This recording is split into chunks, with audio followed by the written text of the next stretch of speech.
இச்சபோட் சினிமாலைக்கு இந்த இப்படி நினச்சி பார்க்க போகிற முடியும் பார்த்தீங்கன்னா பிக் பாஸ் சீசன் 8ஓட இன்னையோட ஃபர்ஸ்ட் ப்ரோமோ வந்து ரிலீஸ் பண்ணியிருக்காங்க.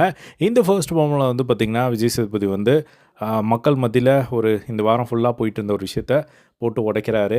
என்ன அப்படின்னா, இந்த எக்ஸ் கண்டஸ்டன்ஸ் வந்து உள்ளே பண்ண வேலை வந்து மக்களுக்கு வந்து சுத்தமாக பிடிக்கவே இல்லை அப்படிங்கிறது நல்லாவே தெரிஞ்சது. ஸோ இப்போது அதை பற்றி தான் வந்து பார்த்திங்கன்னா வழக்கம் போல் சாட்டர்டே ஃபர்ஸ்ட் ப்ரோமோவில் வந்து ஒரு டைலாக் பேசுவார்ல, அந்த மாதிரி தான் வந்து பார்த்திங்கன்னா சொல்லியிருக்காரு. என்ன அப்படின்னா, இந்த வீட்டில் எவிக்டான நாங்கள் வந்து தகுதி இல்லாத ஆட்கள், நீங்கள் எப்படி தகுதியான ஆட்கள், அது எப்படி அப்படின்னு சொல்லி எக்ஸ் கண்டஸ்டன்ஸ் வந்து நினைக்கிறதாகவும், அதே மாதிரி எங்களுக்கெல்லாம் வாய்ப்பு கிடைக்கல, உங்களுக்கு மட்டும் எப்படி கிடைக்குது, எங்களுக்கான ஒரு வாய்ப்பு இப்போ திரும்பவும் கிடைச்சிருக்கு, எங்களுக்கு எப்படி அந்த வாய்ப்பு கிடைக்காம போச்சு அப்படின்னு சொல்லி, அது ஏன் அப்படிங்கிற மாதிரி ஒரு கொஷின் மாதிரி வந்து வச்சு, இந்த வீட்டுக்குள்ளே வந்த எக்ஸ் கண்டஸ்டன்ஸ் வந்து அவங்களுக்குள்ளே இருக்கிற வன்மத்தை வந்து அங்கே கக்கிட்டு, ஸோ வெளியே இதுதான் மக்கள் கருத்து அப்படின்னு சொல்லி உள்ளே திணிச்சாங்க.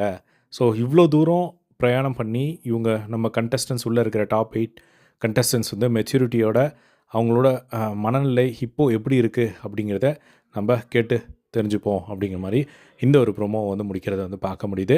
ஸோ இதுதான் அந்த ப்ரோமோவில் வந்து காட்டுறாங்க. ஸோ எனக்கு தெரிஞ்ச எக்ஸ் கண்டஸ்டன்ஸ்க்கு செமையான ரோஸ்ட் இருக்குது அப்படிங்கிறது மட்டும் நல்லா தெரியுது. ஸோ அது எப்படி போகுது அப்படிங்கிறத வெயிட் பண்ணி வந்து பார்க்கலாம். அதே மாதிரி இன்னொரு பக்கம் எவிக்ஷனோட ரிசல்ட் ஆல்ரெடி வந்து நம்ம பார்த்துருப்போம். ஸோ இந்த வாரம் அருண் பிரசாத் இப்போ வரையும் வந்து ஃபர்ஸ்ட் எவிக்ஷனாக வெளியே போயிருக்கார் அப்படிங்கிறத பார்க்க முடியுது. செகண்ட் எவிக்ஷனில் ஏதோ ஒரு பெரிய அன்ஃபேராக எல்லா சீசன்லையும் நடக்கிற மாதிரி இந்த சீசன்லையும் சம்திங் பிக்காக ஒன்று நடக்க போகுது அப்படிங்கிற மாதிரி சொல்கிறாங்க. அது என்ன அப்படிங்கிறத அப்டேட் வந்தோடனே அப்டேட் பண்ணுறேன். ஸோ இதே மாதிரி பிக் பாஸ் அப்டேட்ஸ் தெரிஞ்சுக்க நம்மளோட சேனலை சப்ஸ்கிரைப் பண்ணி சப்போர்ட் பண்ணுங்கள். தேங்க்ஸ் ஃபார் வாட்சிங்.